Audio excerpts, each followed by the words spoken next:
What's up, Renegade Nation? Before we begin the video, I'd like to give a big shout out to our most recent Patreon supporters: Yaroslav Gorbal, Thesion1111, Logan Wager, Grand Baron Ludwig, Jay, Rogelio, Richie, Yeetrance, Joshua Fix, Aaron Smart, Eric Phelps, Gino, Omar Bakhatib, Salosi, Garp784, Adam Hart, Norian Chum, and Christopher Mitzcog. Thank you all very much for your support, and if you want to support us on Patreon, feel free to click the link below in the description to find out more. Thanks again.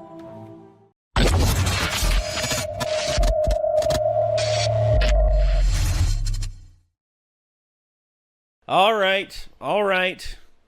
Calm yourselves. I know what some of you out there are saying right now.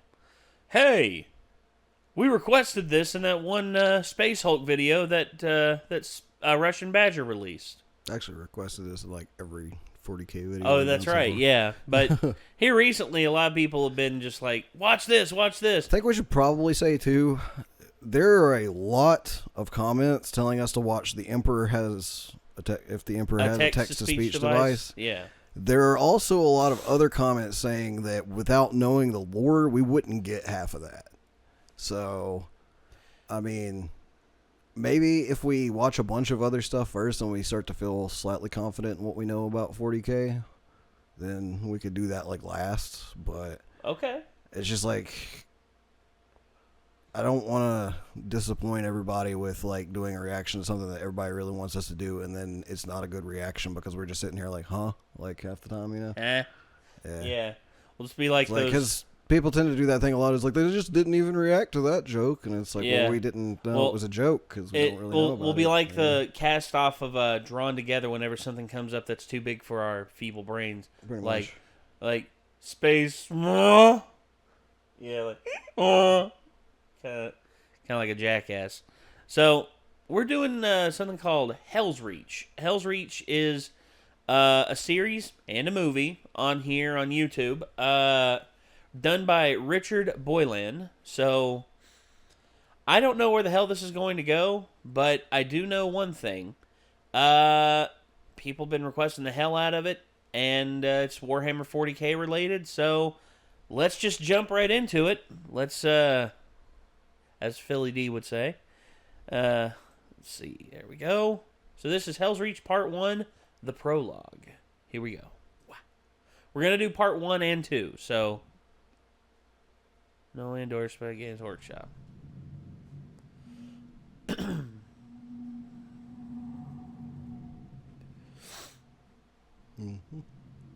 There is only war. Ow, my leg. I will die on this world. Oh, that's cool. I cannot tell where this conviction comes from. Whatever birthed it is a mystery to me, and yet the thought clings like a virus, blooming behind my eyes and taking deep root within my mind. It almost feels real enough to spread corruption to the rest of my body, like a true sickness. It will happen soon, within the coming nights of blood and fire. I will draw my last breath, and when my brothers return to the stars, my ashes will be scattered over the priceless earth of this accursed world. Armageddon. Even the name twists my blood until burning oil beats through my veins. I feel anger now, hot and heavy, flowing through my heart and filtering into my limbs like boiling poison. My hands curl into fists. I am strong, born only to slay for the Emperor and the Imperium. I am pure, wearing the blackest of the black, trained to serve as a spiritual guide as well as a war leader. I am wrath incarnate, living only to kill until finally killed. I am a weapon in the eternal crusade to forge humanity's mastership in the stars. Its strength, purity, and wrath will not be enough. I will die on this world. I will die on Armageddon.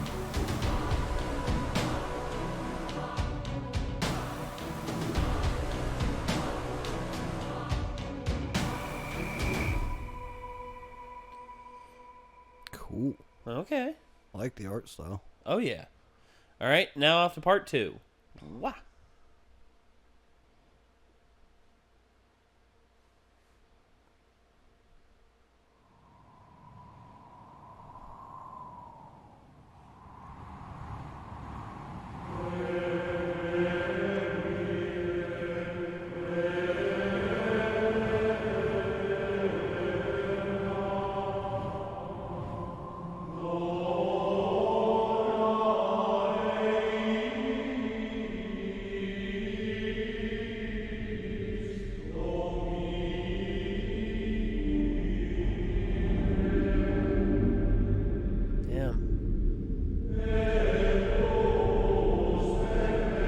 This art style is crazy, man. Loving the shit out of this. I bet this took forever to make. Oh, yeah.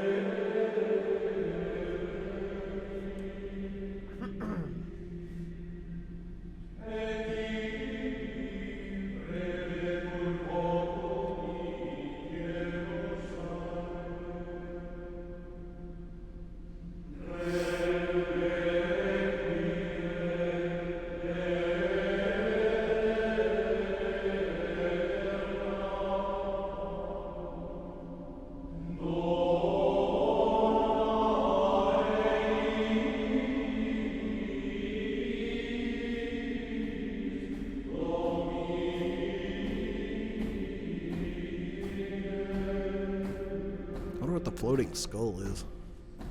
I don't know. In the holiest chamber of our ancient flagship, I lower myself to one knee and bow my head, because this is what is asked of me. Grimaldus, High Marshal Helbrecht intoned. His voice was a guttural rumble, rendered harsh from yelling orders and battle cries in 100 wars on 100 worlds. We have summoned you to be judged. Excuse me. I have answered the summons. I submit myself before your judgment, my liege. Mordred is dead. Helbrecht's voice was a deep murmur. Slain by the archenemy. You, Grimaldus, have lost a master. We have all of us lost a brother. It was the belief of Reclusiarch Mordred that upon his death, you would be worthiest of our brother chaplains to stand in his stead.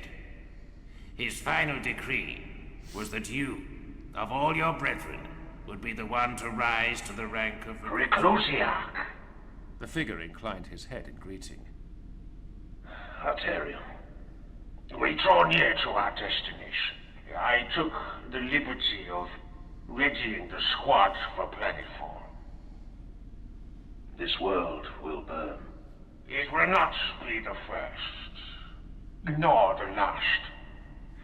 Have you seen the projections? The fleet auguries, the number of vessels in the local systems already? I lost interest when the numbers became too high for me to count on my fingers.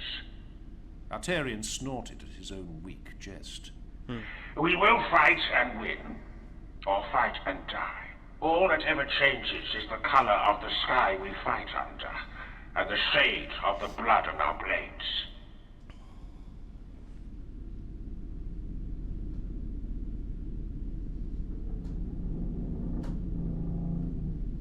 My brothers' names are Arterion, Priamus, Cador, Nerovar, and Bastilan.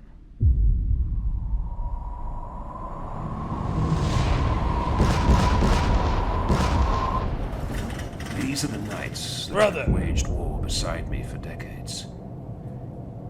We are the Knights of Squad Grimaldus. Within his veins, Cador carries the blessed blood of Rogal Dawn with what seems like weary honor. He is older than I, older by far. His decades within the Sword Brethren are behind him now. Primus is the rising sun to Cador's dusk. He is aware of his skills in the unsubtle and undignified way of many young warriors. A Blade Master, he calls himself. Yet he is not mistaken.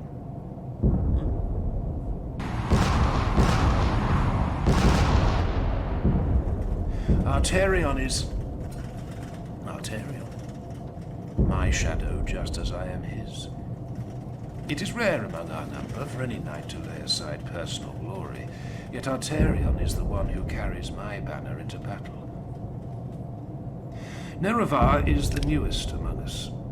The squad required the presence of an apothecary. In the trials, only Nerevar impressed the rest of us with his quiet endurance. Bastilan is last. Bastilan, always the best and least of us all. A leader, but not a commander. An inspiring presence, but not a strategist.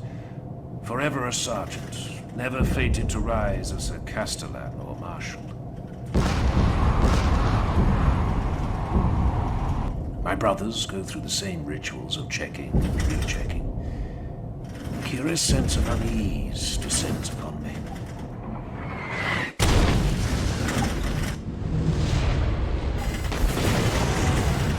Good.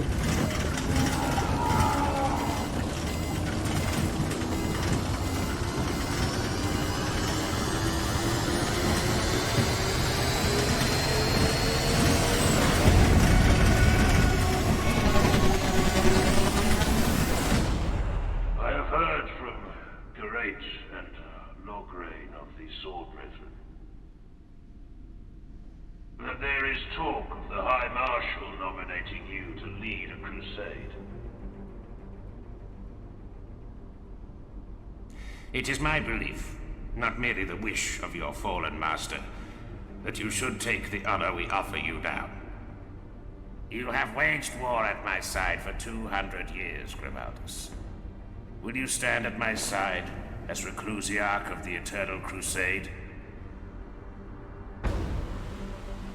Yes, my liege.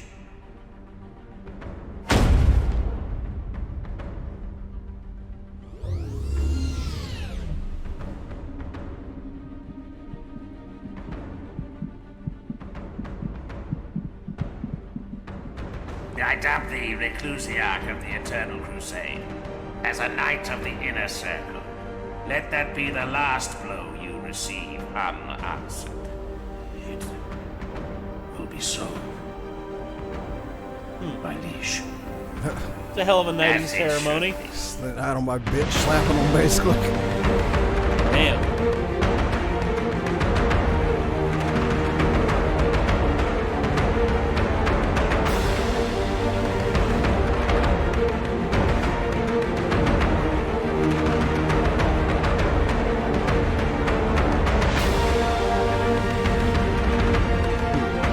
Damn. Okay. So, yeah,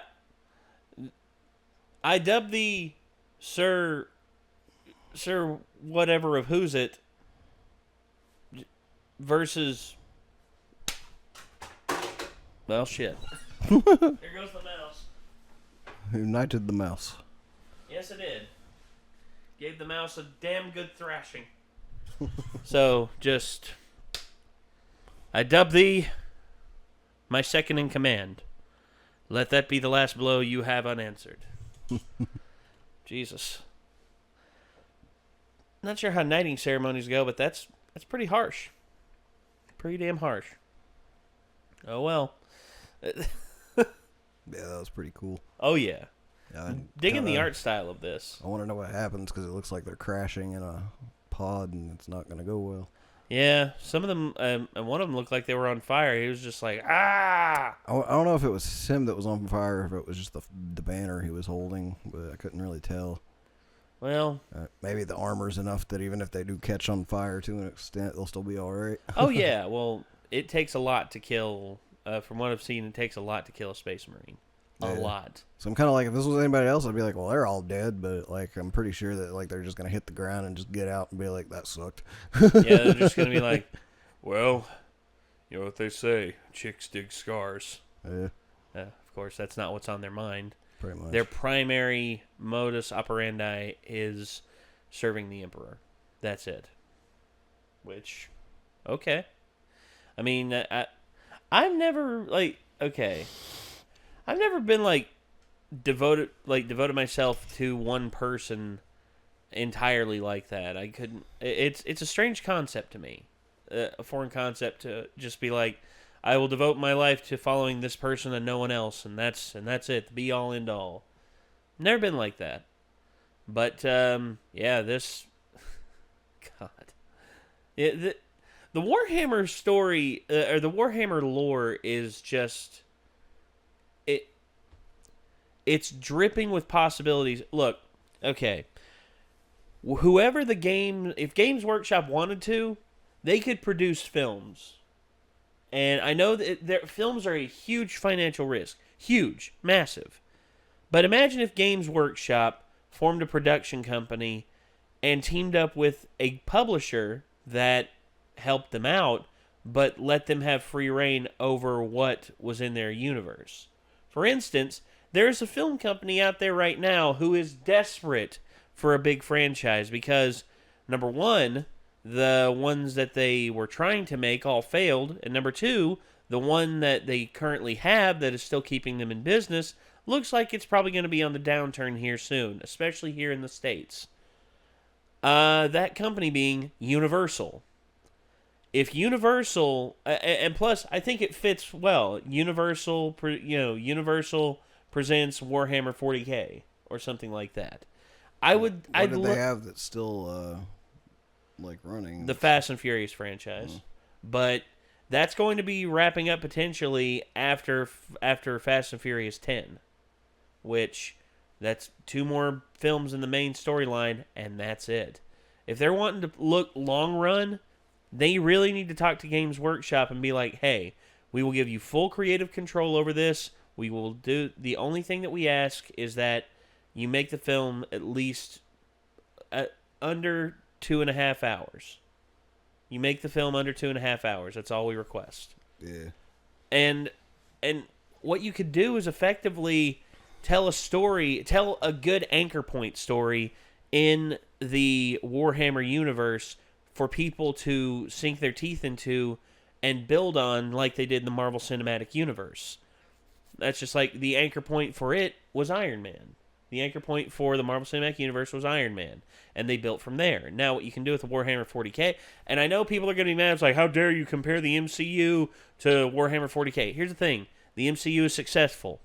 The MCU brought a lot of eyeballs to comic books. And I know a lot of people are just like, well, that's a bad thing. No, it's not. No, it's not. It's not a bad thing it brought eyeballs to comic books because it inspired a whole new generation of comic book fans. And it widened the margin of the amount of people who actually watch, who actually take in the stuff. Whereas here it's a bad thing that MCU brought a lot of eyes to comic books. You need to go take a shower and look for a job and get out of your mom's basement. Well, no, I wouldn't go that far. I feel like it's just the fat nerds that are just like, how dare everyone come like my hobby? I was mine before, and you don't know what you're talking about. Yeah, that's the whole hipster thing. Anyone who's like that, good God, man. Yeah. But Warhammer 40k, the thing with Warhammer 40k is that this has the potential to reach a huge audience. And I know a lot of people are saying, well, Warcraft didn't work. Yeah, Warcraft didn't work because it was very horribly put together. It was a rush job.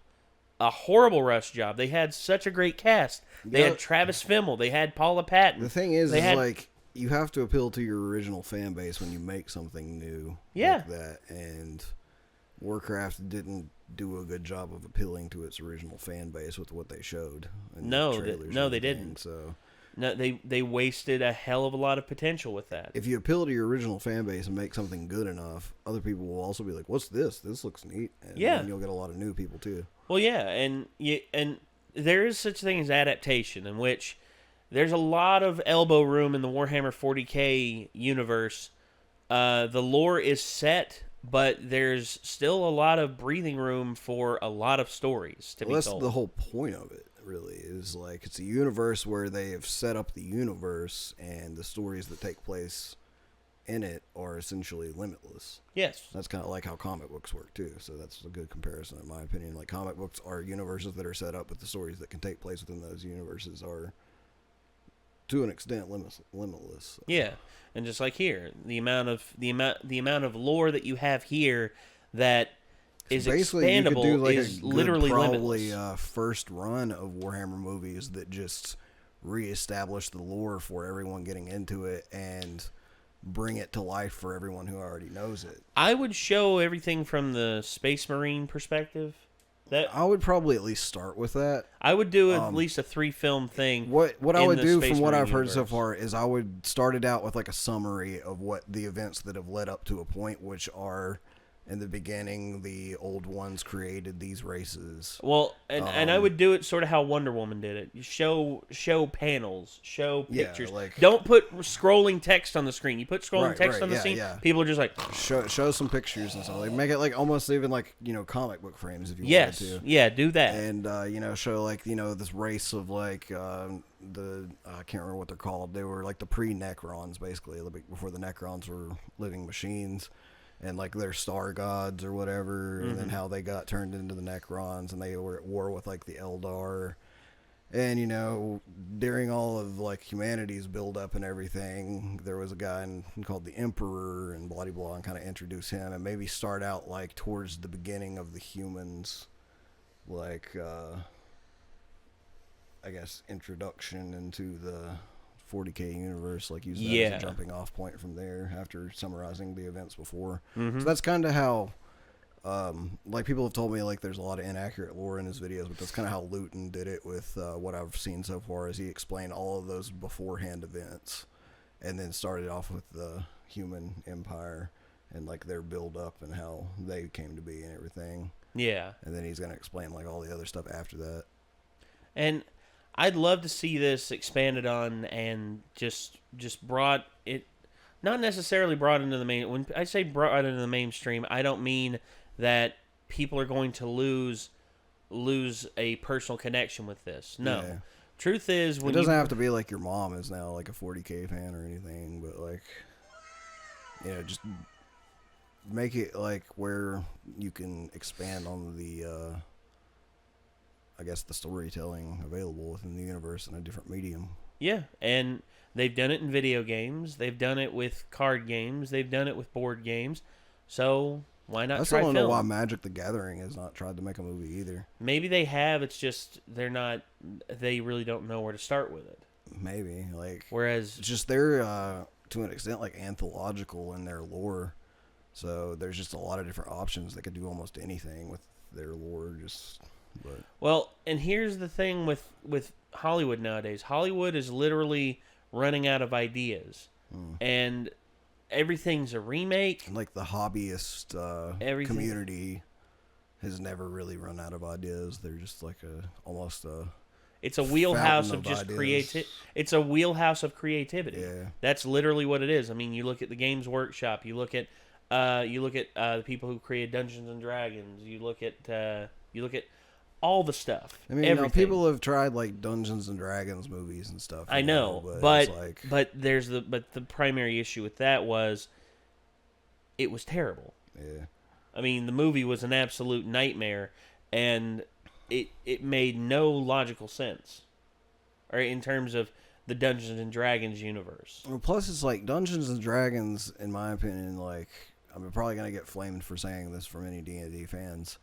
It's not an established universe in the same way that 40k and stuff like that is. True. Dungeons True. and Dragons is, to me, a fantasy setting, and it's a set of tools for writing stories. Yes. And Now the you can stories do a within it can be Dungeons and whatever you want it Dragons. to be, basically. Now you can do a Dungeons and Dragons story. It does have established lore to an extent, like in terms of like the gods and everything, but like if you go looking far enough, it reaches into like all aspects of lore and anything that is fantasy that you can basically touch with it. So Yeah.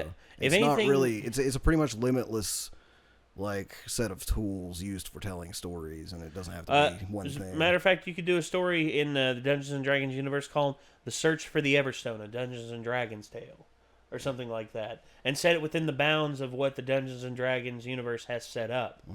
I mean, do that. And just use stuff from their books, like races from their books and everything. And just write an interesting story, like the same way a DM would write an interesting story. Yeah. Or even go into your community and stuff, and look up some of the most highly acclaimed games people have played, and people have been like, that was awesome.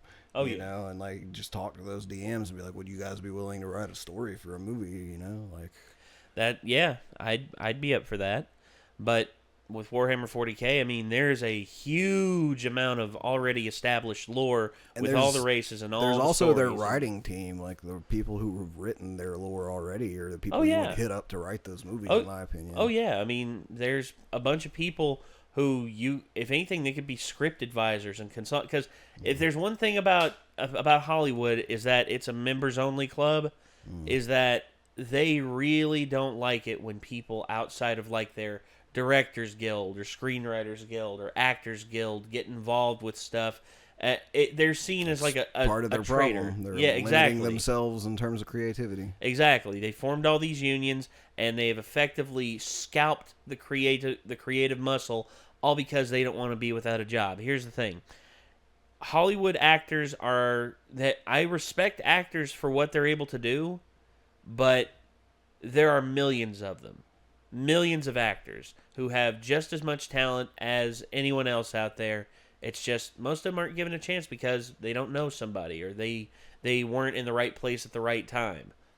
That's what I heard with voice acting. It's back in the day I was kind of looking up. I was like, how does one get into voice acting? Is there a school for this, Not and really. The universal answer was pretty much you have to already know someone in the industry.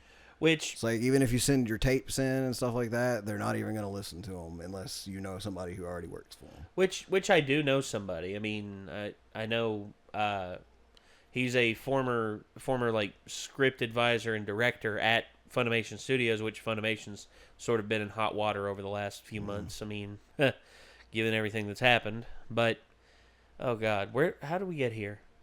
How did we get here? We've just been talking about a bunch of stuff. Yeah, it's kind of what we do. So, this was HELSREACH Part 1 and 2, a Warhammer 40k story. So, if you all liked this and you want to see more of this, feel free to let us know in the comments down below. Also, head over to our Discord and make the request there. That's where we're probably going to be more likely to see it. Don't forget to hit the like button. Oh, yeah. Helps us out a lot. Oh, yeah. Hitting the like button helps us out a lot on these. And also, go check out the originals, guys. If you want to get ahead of us and watch all this all the way through, feel free to go back to the originals, which are linked down below in the description, and watch the rest of them, because so far, I'm loving this. Drop a like and a subscribe. Oh, yeah. Absolutely. Already. Drop likes on the videos and everything. And I guess, until next time, everybody, I'm Nate. I'm Nick. And we will see you all in the next one. Peace out.